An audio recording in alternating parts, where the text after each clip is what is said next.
And we're going to pray. Yeah. Holy One, we thank you so much that we can gather in this way and learn from one another. We know you are in the midst of our wounds and of our learning. And I pray that you will help us learn through Cyndy's wounds. In Christ's name we pray. Amen. Amen.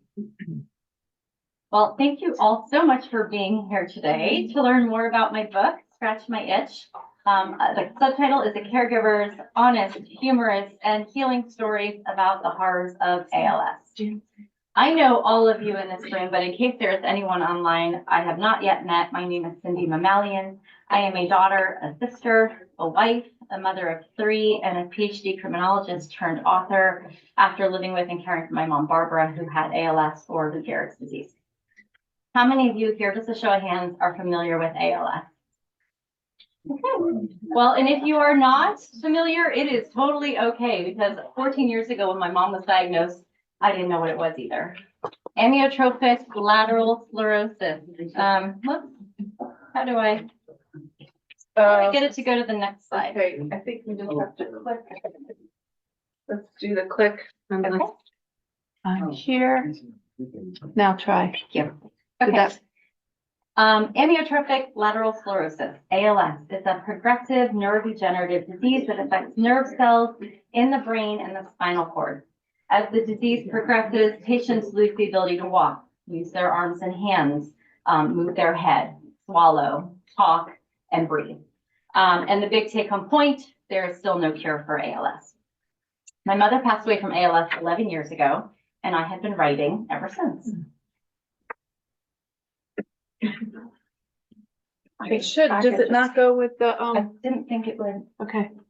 Oh, no, it does. Yeah, it should. Okay. I'm so sorry. No worries. No worries. No. So actually, though, much of my writing happened during the 3 years of my mother's illness. I know for many authors for whom writing is their full-time job, they wake up in the morning and they go to work, right? Writing is the routine. You brew a cup of coffee, you sit in front of your keyboard and your laptop, and you type at the same time every day. The process of writing was slightly different for me. I would finish caring for my mom with my dad every night, sometime after midnight. And I would come up from the basement level where she and my dad were living, and I would need to unwind. So I would pour myself a glass of wine or 2, and I would type what I was thinking, feeling, and experiencing as a caregiver who was also trying to be a daughter and a wife and a mom raising 3 young children. I am the sandwich generation, for those of you who are familiar with that term. How many of you here like to journal? Show of hands. No journalers in this room. Okay, well, I was not planning on writing a book. Initially, my writing was like having a diary, dear diary, today totally sucked. Or I would email a friend and share what was going on. But years after my mom passed away, and after hours spent on what I say the clinical couch, I began to appreciate how sharing my story and my mother's story might be helpful to other people. So what I learned throughout this process is that caregiving is a yet to be recognized Olympic sport. And in writing, I wanted other caregivers to know that they are not alone in what they are thinking and feeling. That includes the good, the bad, and the very ugly. And while there's nothing funny about any disease, there actually is a lot of funny in caregiving if you are willing to laugh. And I want people to find freedom in the happy and the silly amidst a horrible disease, because honestly, that's what's going to help you survive. Now, the specific disease my mom had was ALS. The themes of caregiving that I explore in this book are universal, and I am finding more than anything that that's what's resonating with people. To quote my friend Lee Kelly, this book is relevant to anyone who has been or expects to be a caregiver, or who expects to be taken care of, which is pretty much all of us and everyone. So ultimately, I did pour myself a cup of coffee, and I set time aside during the daylight hours every day, and I wrote this book, pulling from my diary entries and emails I sent friends. I made a list of the topics I wanted to write about or stories I wanted to share, and I created Scratch My Itch. This book is a pretty quick read. It is only 150 pages, 30 chapters and 6 appendices, and you will notice the chapters are brief, and they are brief on purpose. Caregivers do not have the time or patience for anything long and verbose. Land the plane, make your point. In each of the chapters, it is a discrete essay, but when put together, they follow an arc and they tell a story. I do feel like there needs to be a warning label on the front of my book. In my writing, there is some irreverent humor. There is some bad language. And what I write is brutally honest, which I think surprises many readers, but hopefully in a good way. It is a memoir and essay, and this book is very personal. There's a line in the 1998 movie, You've Got Mail, that I love that movie, but it has always resonated with me. Meg Ryan's character, Kathleen Kelly, says, whatever else anything is, it ought to begin by being personal. And I felt like if I was going to write a story, it had to be completely honest and authentic and personal for it to be worthwhile and valuable. Otherwise, I didn't feel like it was worth doing. I would love to read just a couple excerpts from you from chapter 9, which has the same title as the book, Scratch My Itch. And I'm not reading the whole chapter. I'm literally just pulling a few paragraphs.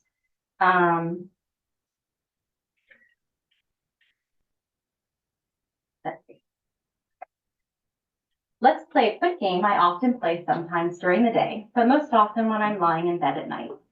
Pause for just a minute and think on the number of times today you rubbed the back of your neck and shoulders in hopes of getting that little bit of tension out. Readjusted your stretched out bra strap that had slid partway off your shoulder. Touched your earlobe to feel your earring and make sure the back is still securely in place. Or stroked the 1 day's growth of facial hair that predictably sprouted. Now think on the number of times in the past hour you rubbed your eyes. Move that stray piece of hair off your face or wiped your nose.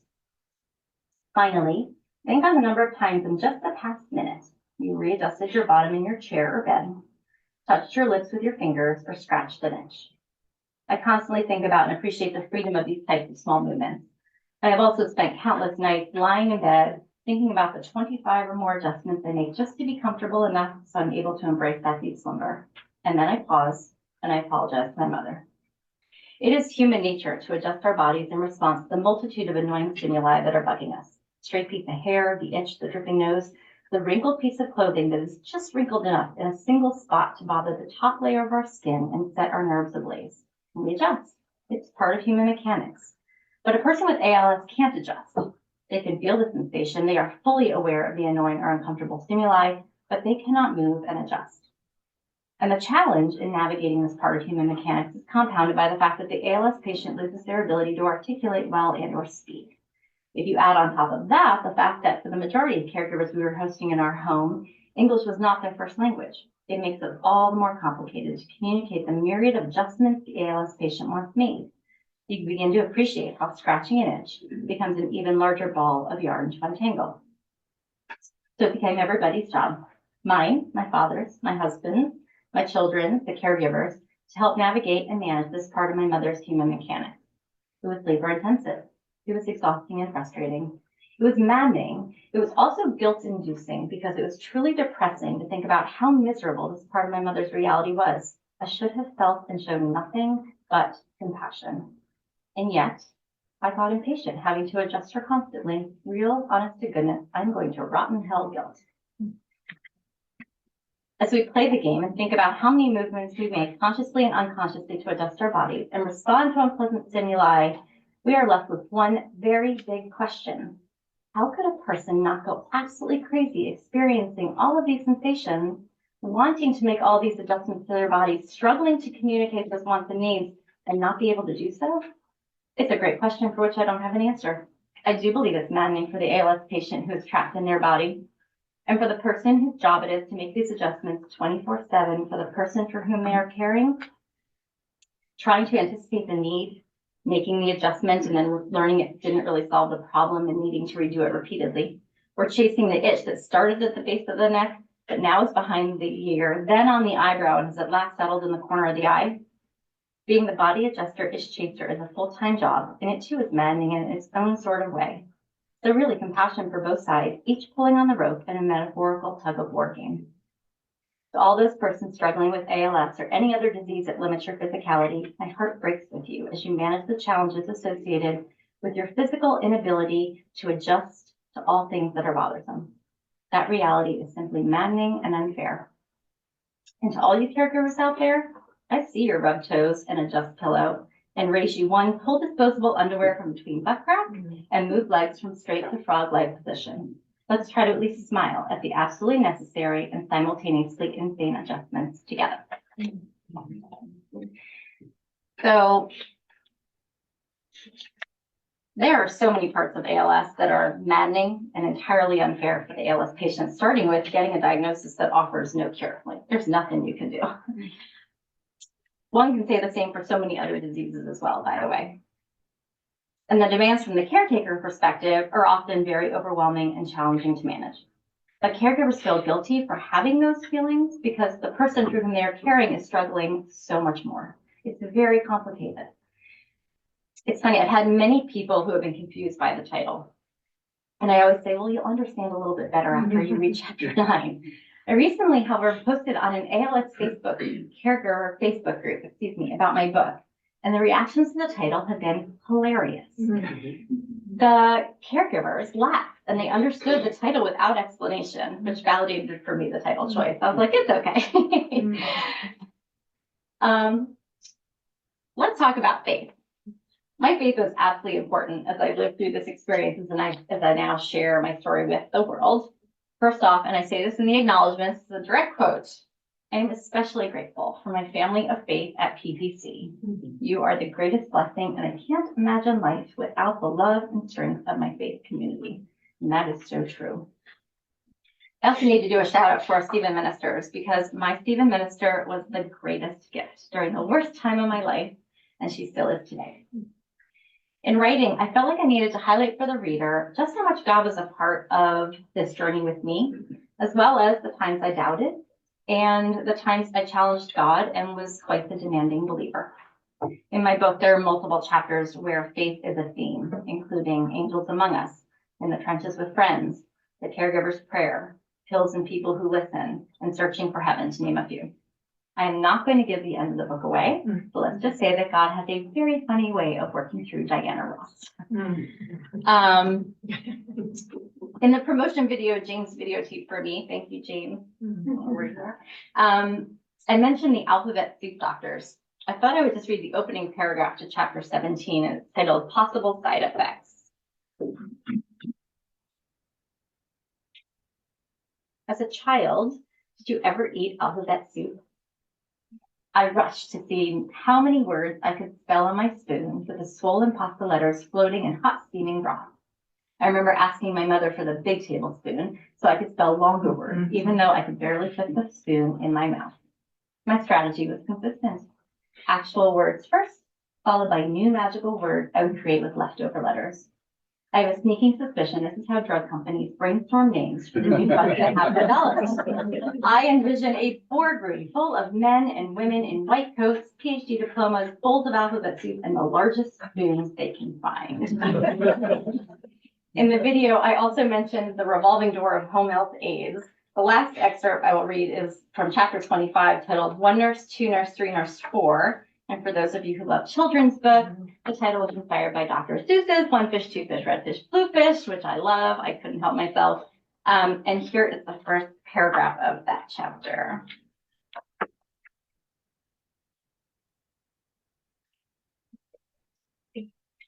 The revolving door of home health aides. It's like a very bad version of the TV show The Bachelor. With each new aide, it's a bit like a first date. And there are first dates with many aides. And the likelihood that you find one who is your perfect fit and with whom you might get a night in the fantasy suite is pure fantasy, folks. The challenge in our household was not entirely the quality of the aides, however, but the patient. Hopefully these short excerpts will just give you a little taste of my writing style and make you curious about how those chapters develop and finish. In writing this book, my first hope was that it would be helpful to at least one person. My second hope was that I could play a small part in supporting research so a cure for ALS could be found. For all copies of Scratch My Itch sold, whether you buy them ever from me or Amazon or Barnes & Noble or all the different places, proceeds will be donated to support organizations that advocate for and advance much needed ALS research, starting with the I Am ALS organization and the ALS Association. And I pray I'm helping find a cure for ALS one book at a time. There are many other chapters, like wine and jelly beans, ode to the commode, pink berry, plum maybe, but never peach. Mag kitchen skills, persuasive essays, and the Rock of Gibraltar. And each one is touching on unique experiences or lessons I learned during my mom's illness and my time as caregiver. I hope that readers will laugh. I hope they will cry, sometimes simultaneously, and enjoy the ride.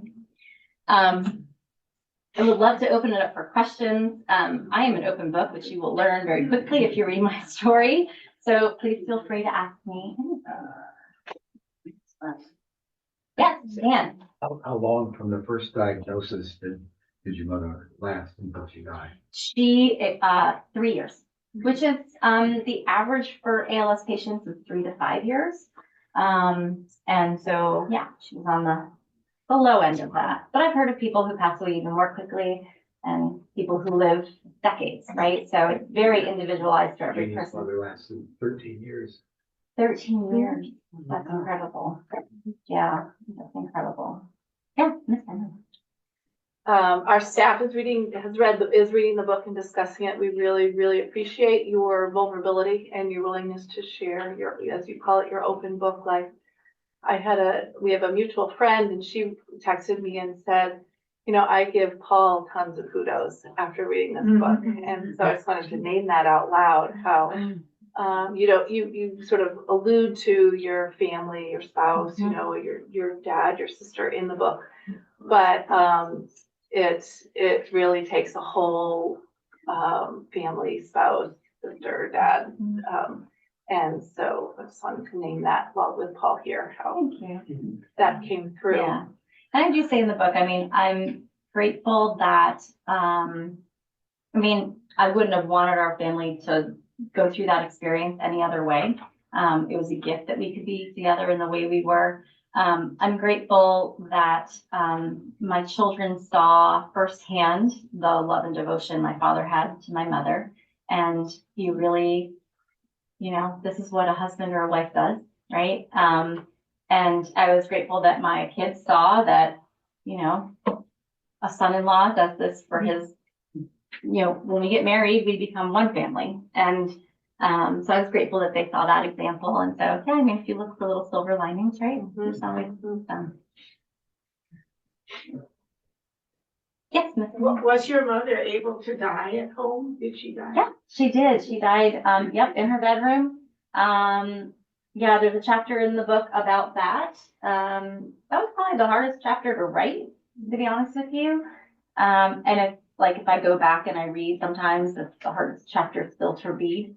But yeah, she did. She was able to die in our house.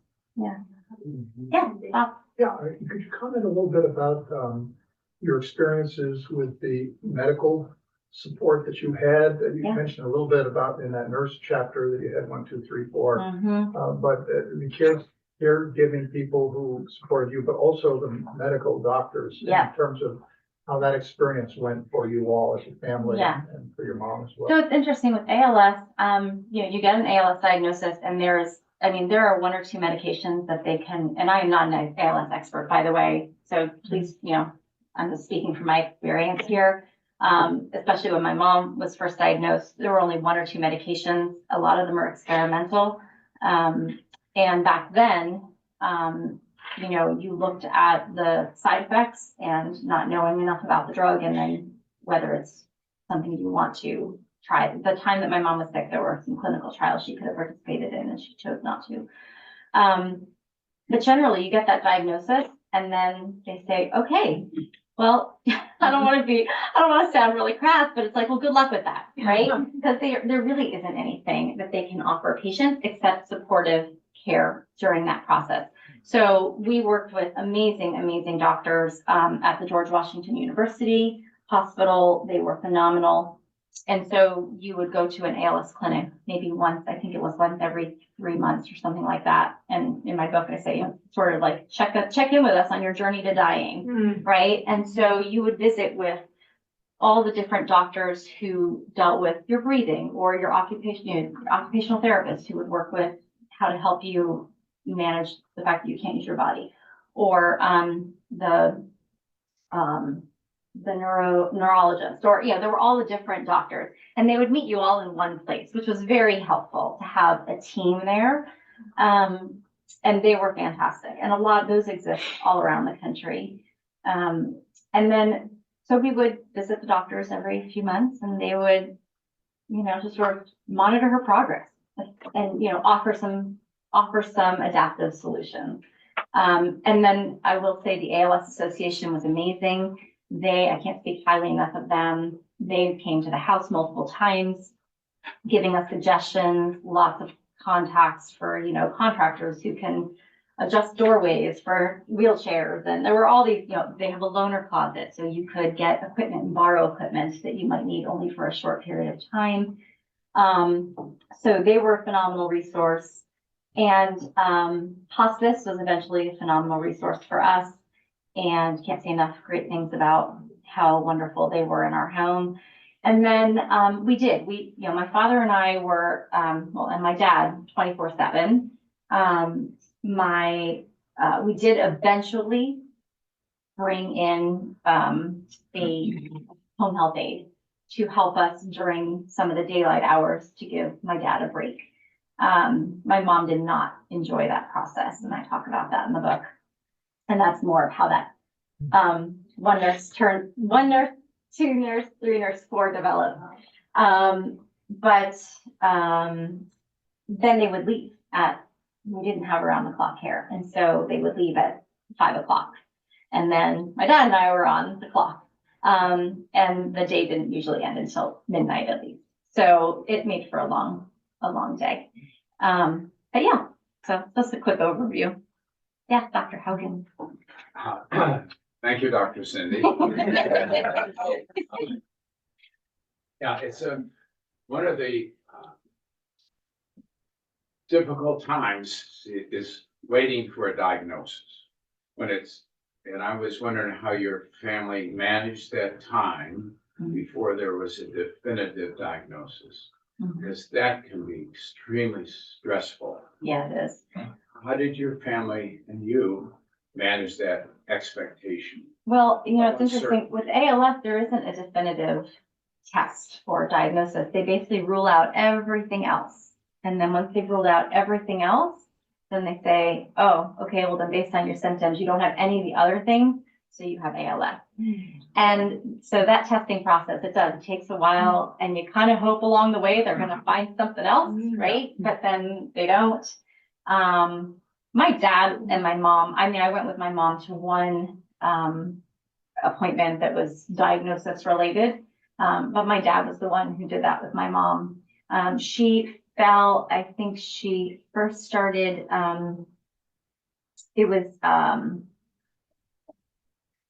she had retired, and that summer is when her symptoms started getting worse. And so they started doing all the testing. And by the end of the summer, by Labor Day, we had a diagnosis.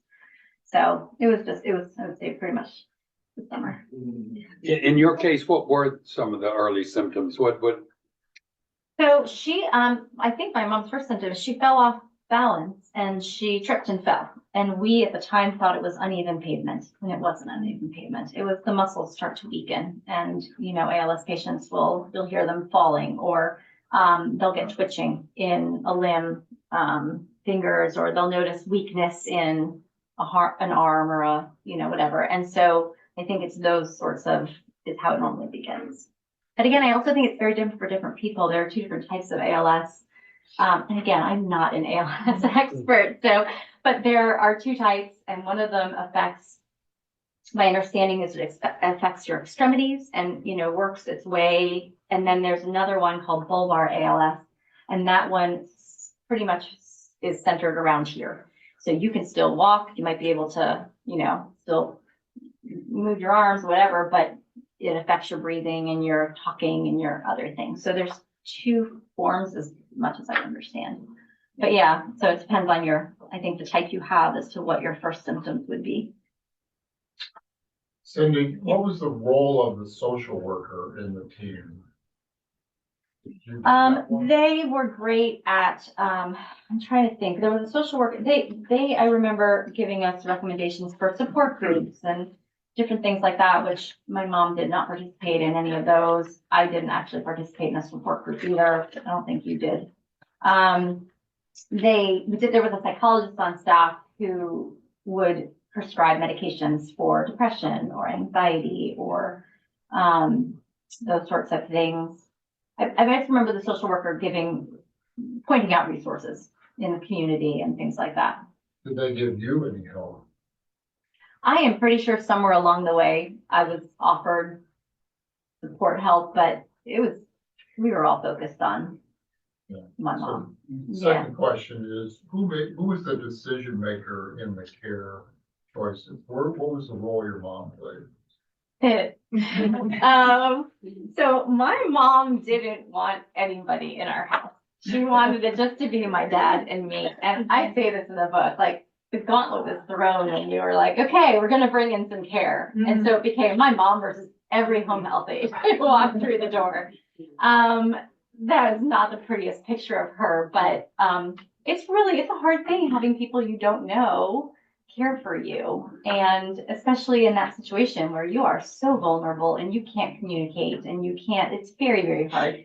So it was very stressful, but I appreciate where she was coming from.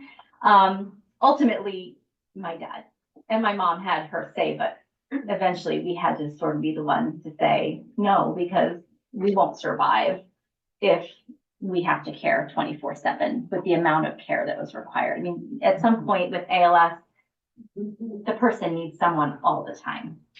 So, yeah. Yeah, I've read your book, loved it, and it really resonated with me. You know, of course, I was You were a a much more watered down caregiver for my mom who didn't have nearly those needs, and I've borne witness to somebody who's like a 24/7 caregiver for a family member. But I really love your caregiver bill of rights. Thank you for pointing that out. It's just kind of really reinforcing what you just said. Thank you. Yeah, it's funny, the ALS Association, they really were a phenomenal resource for our family. And if you ever know someone who's in that situation, please direct them to the ALS Association. But yes, in my appendix, I include, and it was something that the ALS Association had given us called the Caregiver Bill of Rights. And it's basically, you have the right to, right? As a caregiver, you have rights also. And it's really hard to remember those when you are in the thick of it. You really are just focused on the person you're caring for, and you forget that, oh, wait a minute, I'm a person too, until you begin to unravel. And that's also in here too. You can read about when I had my first panic attack in my life, and I had to pull over because I could not drive the car. So I do think it's important as a caregiver to remember that your needs are also important. So that's one of the reasons why I included that in this book, because it was helpful to come back to that every once in a while. And you feel guilty if you're not, if you're taking time for yourself, or if you're doing something that makes you happy, right? There's a guilt that comes with that. That's why I think it's a very complicated dynamic. But yeah, I know. Yeah, Emily. I was gonna say, is that the chapter where you make that list and you have your mom decide, okay, you let us know, you point to what you need? Because there was one so creative where the caregiver really wanted to take control of this situation and help, but it turned out it wasn't a helpful thing for the No, caregiver. I don't remember what chapter it's in. I don't know what chapter it's in, but yes, it got to the point where trying to anticipate my mom, what she needed, related to like scratch my itch, right? I mean, there are all these things that need to be done. I was one of the only people, and my dad was one of the only people who at one point could understand her when she spoke. So trying to have someone come in and help with that was just frustrating for the person who was trying to provide care, as well as for my mom, who was trying to be, helped. And so yes, one night in my infinite wisdom, I decided I was going to make charts. And, that way my mom at a minimum could somehow point to, I have this issue, or I need help with this, or whatever. And that did not go well. That's just the thing. She did not like the charts. It did not work. I spent so much time. I think we almost got as far as laminating them, but it did not work. It was not helpful. Although it's funny, I was not a part of, ALS caregiver Facebook groups or anything like that when I was, going through this, my mom and my dad. But as I've started trying to reach out and get in touch with some of those communities to share about my book, I'm realizing that I'm not the only one. Like I see people post things, oh, has anyone tried making a chart? I'm like, yes, me, like I did that. It didn't work for my mom, but it might work for you. There's a chapter in here where I talk about, the ALS patient doesn't get a cure. They're offered pretty much nothing. And so, it's an interesting process, and I thought it was just my mom, and I'm learning after being on these Facebook groups, it's not, they start looking for their own cure. And, that's a really interesting rabbit hole to go down. And, I thought it was just my mom, but in being on these Facebook groups, the number of family members who are saying, oh, has your patient, there's a lot of pals, patient with ALS, has your pals started trying to find their own cure? And the number of, in my book, I call them whack job pretend doctors, sorry, but they are people who are literally taking advantage of people who know they have no hope. And they are saying, well, yeah, you can buy my special prescription medicine and it'll make you better. And, there are people posting and they're like, has anyone tried this special medicine that makes everyone better in like 10 days? And people are buying this stuff. And my mom did the same thing. She went down that rabbit hole. I talk about that in here. But I thought it was just her. It's not just her. When the human is not given any hope, they get really creative. So yeah, that's another. Yeah. About how far into the process, after your mom had started falling and then she got a diagnosis, about how far into the process did her speech start becoming difficult to understand? I'm thinking a year. About a year. Yeah, about a year into it. And it's gradual. I mean, I think there are some things where you're like, oh, like you notice today, like something is absolutely different. But overall, it was a very gradual process. So, it's not like you couldn't understand her completely at 1 year. Yeah. It was just, the muscles got weaker and it was harder for her to articulate. And then it just gets, progressively worse. Yes, Cyndy, I remember when we first joined the church and your mom and dad had come to church and she was just filled with goodwill. I was just so eager to meet her. And your dad helped her in. So I knew that there was, some struggle. I didn't know what it was, but I just remember that expression on her face, very welcoming and just wanted to share that with you. Yeah. Well, yeah, and that's one, there are lots of different regrets. And in the end of my book, I have a wish list. I had written it in 1 year, like all the things I wished. And I wish she had gotten to know PPC family in her healthy state. And I wish you all had gotten to know her because she was fun. She was great. She was an amazing woman. And, once she had that diagnosis, it was hard to be as fun and loving and great because it was just a really hard diagnosis to swallow. But in the back of the book, there is a meditation I included. Pastor Sean was our minister during the time that she passed away, and he preached at her memorial service up in New Jersey. And I included his meditation in here, but he did acknowledge how when she was here on a Sunday, he knew it had taken a lot of effort for her to get here, but she was going to miss being here. And I appreciated what he had said that, when we did her memorial service. Yeah. Yeah, Louise. Can you tell the story about the jelly beans? Yeah, there's a chapter in here called Jelly Beans and Wine, or Wine and Jelly Beans. Yeah, so my mom loved jelly beans. And when she was, so there were jelly beans all the time. When she was sick, she had gotten to a point where she really could not, we were feeding through her through a feeding tube. She could not eat regular food. She wasn't eating regular food. But every night she wanted 6 or 8, I don't remember, jelly beans with sips of wine. So think about what it, chew a jelly bean normally, that's pretty fast. When you have ALS and you cannot chew, it takes expletive, a really long time. And so, that is one of my chapters in here. It was the frustration I felt with that, we were starting with jelly beans at 11 o'clock at night and wine. And, it made for a really long night. So I talk about that in here. I will say at my mother's memorial service, we did have bowls of jelly beans all over the place. But yeah, you can read a little more about wine and jelly beans in the book. But didn't you also say, related to that part of the point for her was, it was a little measure of control she could It was. still hold on to? Yeah, jelly beans are life. So cool that Yeah. you understood that. Yeah, that's exactly it, Wendy. It was the only thing that she could control. So, well, The worst thing you can ask an author who's just published a book is, when is your next book? The analogy I use there, not that I've ever Yeah. done this, but I've never given birth, but I'm saying, it's like going to a woman who's just given birth and saying, well, when's the next one? But that put aside, I'm not gonna ask you. Any thoughts that have kind of floated around coming out of this that you thought, maybe that's something I'd like to pursue, some areas of development? They may or may not be a book, but they might lead to a book.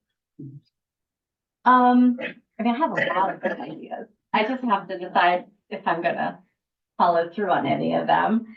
Nothing related to this and ALS.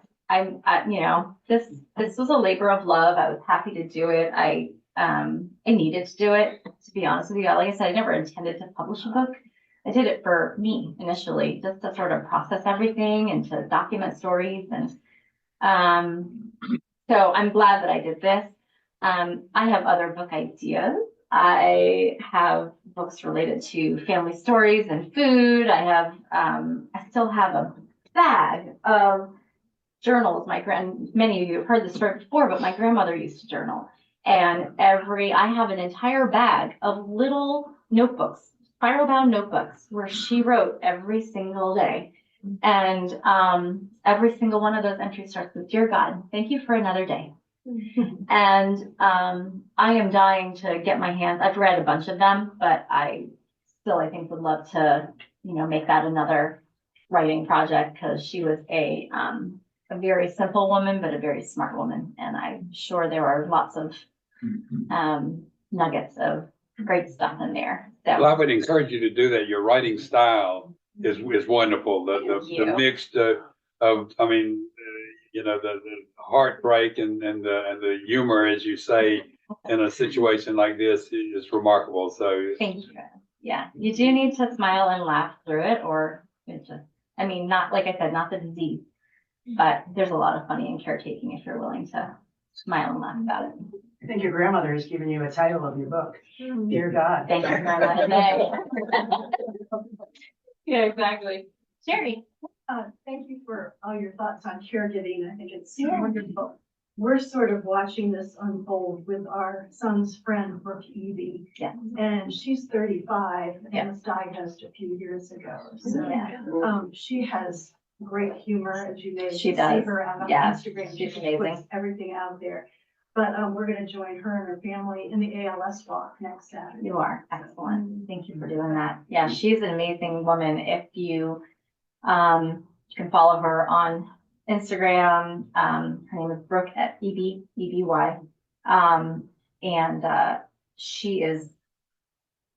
She's a phenomenal woman. Yeah. Again, horrible diagnosis, and she is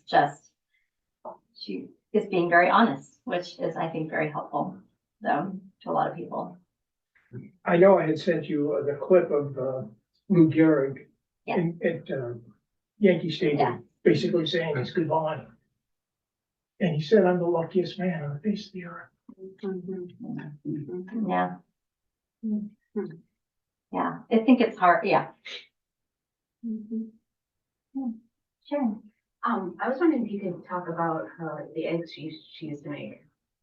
The Ukrainian Easter egg. Yes, yes. Tell us about that. Yeah, absolutely. So the Ukrainians love their art. They are master embroiderers and their dancing is incredible. My favorite thing in the whole wide world. And yes, and they are known for their Ukrainian Easter eggs, which are, you take an egg. We used to just use raw eggs. I think some people blow them out, but we just use plain old raw eggs. And it's an art process where you cover with beeswax what you want to stay that color. So if I'm starting with a white egg, I'm going to cover with beeswax anything I want to stay white. And then I'm going to put it in the lightest dye, which would be yellow. And when I take my egg out, my egg is now yellow, but anything I covered with beeswax stayed white. So now I'm going to take my beeswax and I'm going to cover anything I want to stay yellow. And you keep repeating that process until you go darker and darker and darker with your colors.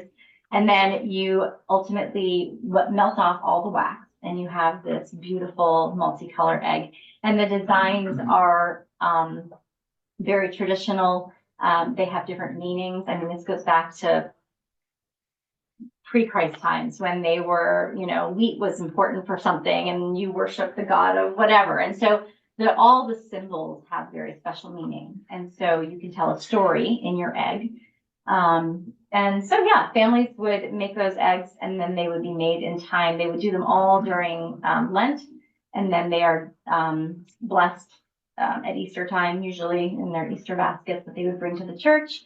And but I have my mom was an incredible artist. I'm going to talk about that in the book, but her eggs, I mean, I have been making them my whole life. I still cannot get mine to look anything close to what her eggs look like. They are beautiful works of art. So yes, I have all of her eggs. I love them. She's a master embroiderer. My dad has almost all of her work in his place. And she Ukrainian danced when she was growing up, and the costumes are gorgeous. The National Ballet of Ukraine is coming to the Kennedy Center in next week. Oh, next week.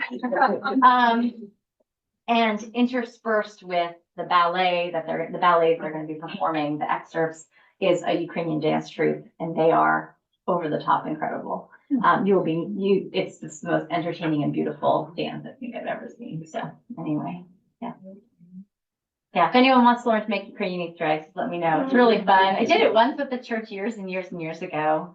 But yeah, it's really fun. It's funky. So will you be doing book sales and signing today?